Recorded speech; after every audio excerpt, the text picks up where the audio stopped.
Bienvenue dans cette nouvelle vidéo.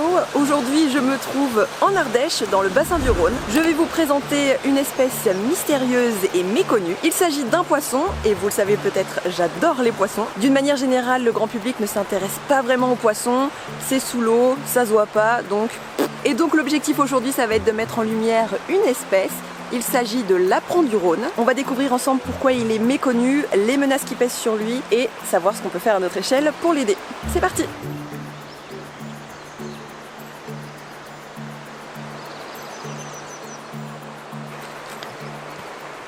Donc, je m'appelle Marianne Georget, donc je suis chargée de projet au Conservatoire d'Espaces Naturels Rhône-Alpes et donc je travaille sur les programmes de préservation de l'apron depuis plus d'une bonne grosse dizaine d'années.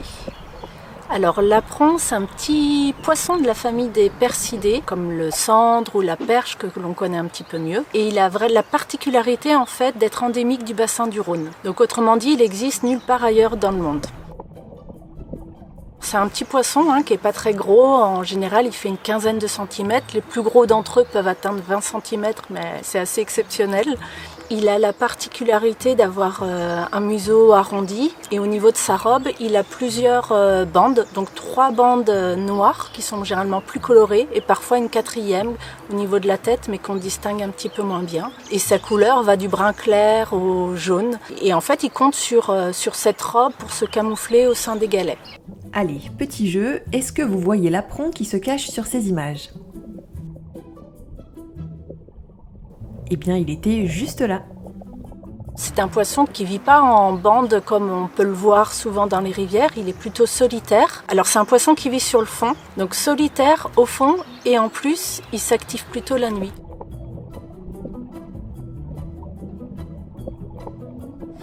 Alors il va manger des insectes aquatiques. Sachant que c'est plutôt une fine bouche, donc il est choisi selon les saisons et puis il a ses petites préférences. En moyenne, il va vivre 3 à 4 années. Et donc ça veut dire qu'un apron, il peut se reproduire 1 à 2 fois maximum dans sa courte vie.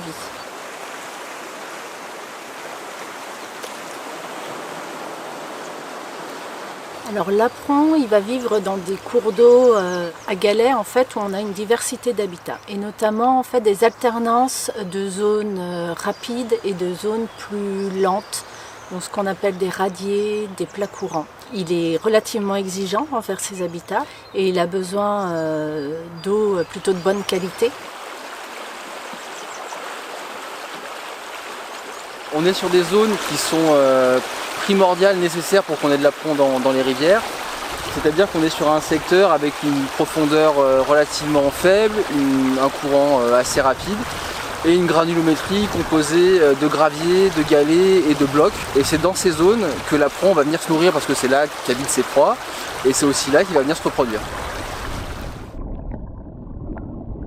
En fait, la simple modification de son habitat peut tout de suite porter un préjudice à sa population. Et c'est pour ça qu'on parle d'espèces sentinelles. En fait, l'apron, c'est un petit peu le lanceur d'alerte de nos cours d'eau. Dès qu'il y a un souci, si on voit que sa population décline, on sait qu'il y a un problème sur la rivière. D'où aussi le terme qu'on emploie pour ce poisson d'indicateur de la fonctionnalité des cours d'eau. Du coup, quand il y a des aprons dans un cours d'eau, c'est la preuve que ce cours d'eau a vraiment un bon fonctionnement.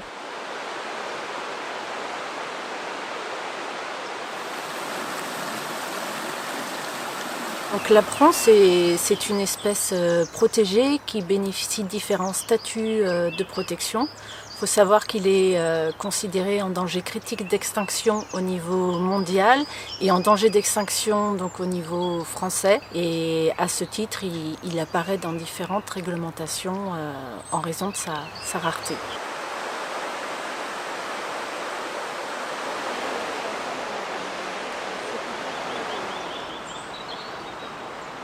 Donc au niveau des menaces qui pèsent sur l'espèce et qui ont conduit donc à la régression de sa répartition, il y a notamment tout l'aménagement des cours d'eau, à commencer par la rupture de la continuité écologique avec les aménagements et l'édification des barrages. Donc ça c'est un des aspects qui a réduit le déplacement des espèces et à la fois qui a modifié les habitats en les banalisant et en les homogénéisant, sachant que l'apron a besoin d'une diversité d'habitats. Donc ici, c'était un endroit vraiment particulier parce que jusqu'en 2009, ce seuil, ça constituait en fait la limite de répartition de l'espèce de l'apron du Rhône sur l'Ardèche. Et à partir du moment où on l'a équipé, ça a permis depuis à l'apron de recoloniser plus d'une quinzaine de kilomètres sur l'amont de l'Ardèche. Donc là je suis sur la passe à poissons qui permet aux aprons de remonter en amont de la rivière. Donc à l'intérieur on voit pas très bien mais il y a des fentes et le sol est assez rugueux avec des galets pour permettre à l'apron de se caler dans le fond et pouvoir remonter tout doucement. Et ce qu'on dit ici c'est quand l'apron passe, tout passe. Et j'aime beaucoup cette phrase. Ces passes à poissons, elles permettent de décloisonner aussi les habitats et les populations entre elles. Parce que lorsqu'une population se retrouve sur une portion de cours d'eau réduite au niveau génétique, on a un appauvrissement. Et en fait, la diversité génétique, c'est vraiment le potentiel adaptatif de l'espèce. Et donc c'est important que les poissons puissent se déplacer, se rencontrer pour maintenir cette diversité génétique et ce potentiel d'adaptation à tout ce qui peut intervenir, et notamment le changement climatique.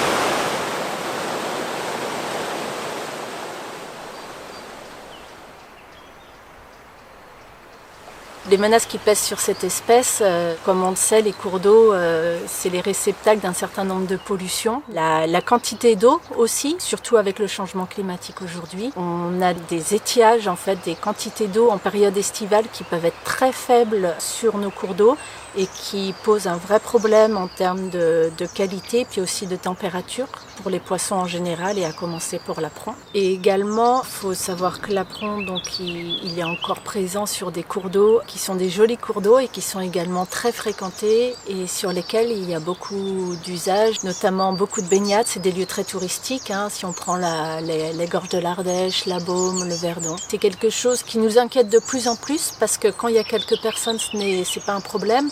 Mais quand il y a des milliers de personnes qui vont se baigner sur une portion de rivière qui est réduite, et puis comme on a tous fait, commence à ériger des petits barrages de galets, eh bien à la fin d'un été, le lit du cours d'eau a été retourné plusieurs fois. Souvent finalement c'est pas du tout un mal, hein. Quand on leur explique ce que ça fait, il n'y a pas de souci, ils comprennent et là ça peut s'arrêter aussitôt. Donc c'est plus une méconnaissance de l'espèce et de l'impact que l'on peut avoir.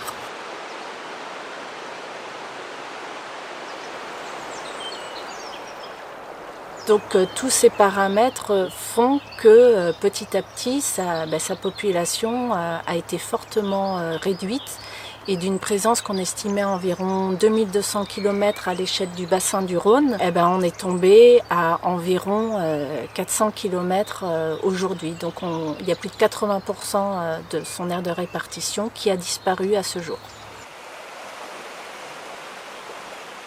Comme l'apron ne vit que dans le bassin du Rhône, il faut savoir que si l'espèce disparaît ici, ça veut dire que l'espèce s'éteint mondialement. J'ai demandé à ma communauté s'ils avaient des questions à vous poser, sachant qu'ils ne connaissaient pas l'espèce. La première question, est-ce qu'il respire par les fesses ?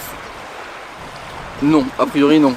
Pas d'études spécifiques, mais a priori des branchies, des souris. Donc ce n'est pas une espèce qui respire par les fesses ? Non, a priori ok, très non. bien, merci pour cette réponse. Une question qui est revenue très souvent. Quelle est l'utilité de l'espèce dans l'écosystème où il vit ? Alors, l'utilité, la place dans l'écosystème. Toi, c'est quoi ton utilité dans l'écosystème ? Je respire par les fesses. Tu pourrais donner des réponses un peu pragmatiques, objectives, en disant que oui, effectivement, c'est une espèce sentinelle, donc on l'a vu, ces fluctuations démographiques, elles nous renseignent sur l'état du milieu. Quand on agit pour l'apron, en fait, les actions qu'on mène, elles vont bénéficier à d'autres communautés d'espèces, c'est à la fois des communautés piscicoles, mais aussi les macro-invertébrés, et puis par ricochet, les odonates, les chauves-souris, les oiseaux, etc. On peut aussi se poser la question de savoir qu'est-ce qu'on entend par utile ? Est-ce qu'une espèce a forcément besoin d'être utile à l'humain pour être conservée ? Si oui, pourquoi on conserve des pandas ? Il ferait mieux de s'intéresser dans ces cas-là à plein de petits organismes moches, je pense. Nous on aime bien les trucs moches. Une question qui est revenue, s'il disparaît, ça fait quoi ? Ça serait un peu le synonyme qu'on a des rivières qui ont perdu en fonctionnalité, en continuité écologique et sédimentaire, qui ont gagné en artificialisation et qui ont perdu en service écologique. C'était les questions de la communauté.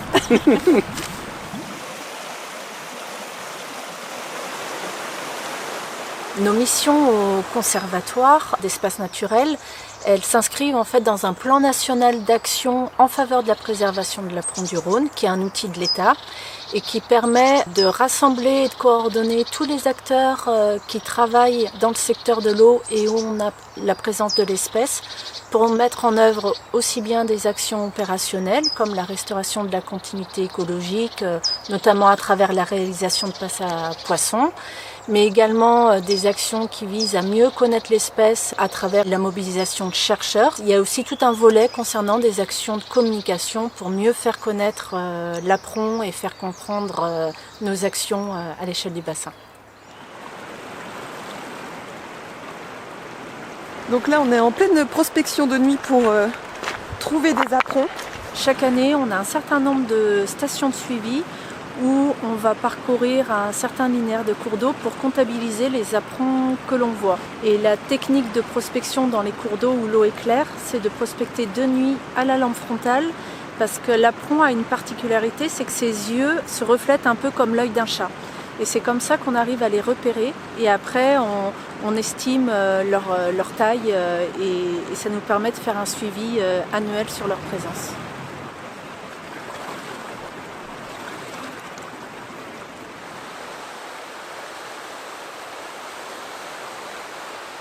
Qu'est-ce qu'on peut faire à notre échelle pour préserver l'apron ?